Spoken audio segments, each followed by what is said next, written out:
हाँ मैं पहुंच गई हूँ, एक बार नाम बताना उसका। Worship estate.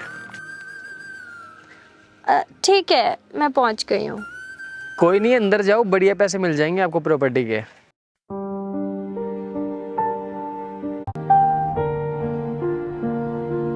Excuse me. हाँ जी।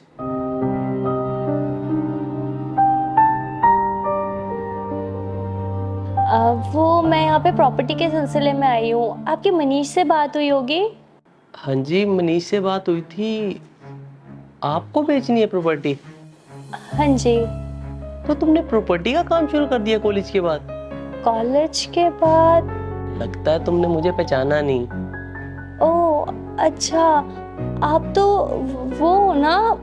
हाँ, तुम बिल्कुल ठीक पहचानने की कोशिश कर रही हो। मैं तुम्हारा सीनियर गगन। हाय गगन, कैसे हो आप? मैं बढ़िया।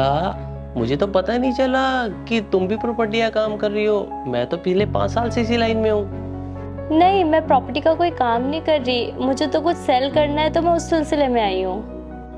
ओ अच्छा, बैठो।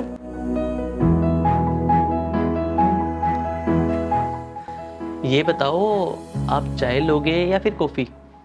नहीं नहीं, कुछ भी नहीं, मैं तो बस ये पेपर्स दिखाने आई थी।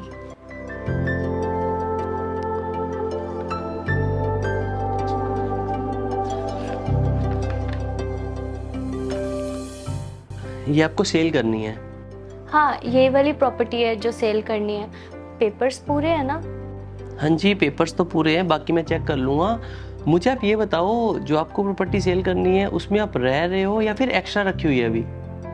नहीं, ये कोई अलग से नहीं है, ये हमारा ही घर है, हम इसी में रहते हैं। अच्छा, मतलब कहीं और लेना है या फिर लोगे? नहीं, अभी लेना तो नहीं है, बस इसे बेचना है। बेचना है? इसको बेचने के बाद रेंट पे? हाँ। क्या हुआ, प्रॉपर्टी में कोई दिक्कत है क्या? नहीं नहीं, प्रॉपर्टी में कोई दिक्कत नहीं है। वो एक्चुअली क्या है ना, मुझे अभी कुछ पैसों की ज़रूरत है तो इसीलिए। पैसों की जरूरत? वो क्या है ना, पापा का ऑपरेशन होना है 2 महीने बाद, उसमें लगेंगे करीबन 15-16 लाख रुपए। अब मेरे पास तो सेविंग सिर्फ 1 लाख की है, तो मैंने सोचा ये प्रॉपर्टी बिक जाएगी तो उनका ऑपरेशन अच्छे से हो जाएगा। लेकिन इस प्रॉपर्टी का रेट तो कम से कम 35 लाख रुपीज़ है।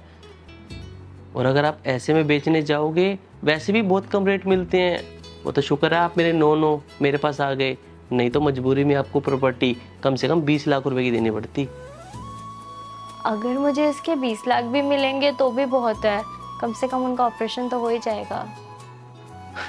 आप एक काम कर सकते हो ना, आप मुझे जानते हो, मैं आपको जानता हूँ। आप अभी कुछ पैसे मुझसे ले लो, आपके पेपर्स मेरे पास रहेंगे, और जब आपके पास पैसों का अरेंजमेंट हो जाए तब आप मेरे से पेपर्स ले लेना। तब तक आप अपने घर में रहो आराम से। अरे नहीं नहीं, ऐसे कैसे, इतनी बड़ी रकम है, मैं उधार नहीं ले सकती। मैं उधार की तो बात ही नहीं कर रहा, उधार की बात तो बाहर होती है। मैं आपको अच्छे से जानता हूँ और मेरे को बहुत अच्छे से पता है तुम कितनी मेहनती लड़की हो। कॉलेज में भी तुम टॉप करती थी, आज तुम्हारे ऊपर मजबूरी का टाइम आ गया है और मैं तुम्हें जानता हूँ। और अगर मैं भी तुम्हारा साथ नहीं दूंगा तो क्या फायदा मेरे इतने ज्यादा सक्सेस होने का।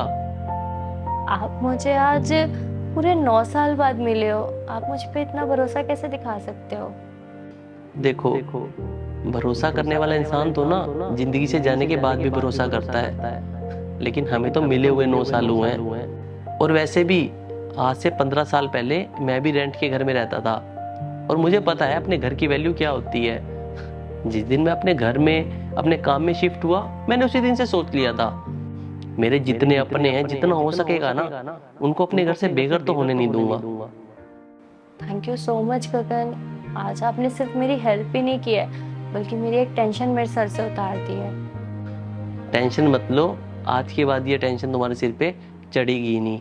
मुझे ये बता देना कौन से हॉस्पिटल में ऑपरेशन है, मैं पहुंच जाऊंगा, अच्छे से ट्रीटमेंट करवाएंगे और तुम्हारे पापा को अच्छे तरीके से घर ले आएंगे। Thank you so much. अगर तुम चाहो तो ये पेपर्स ले जा सकती हो। नहीं, ये आप ही रखो, आपके पास ज्यादा सेफ रहेंगे।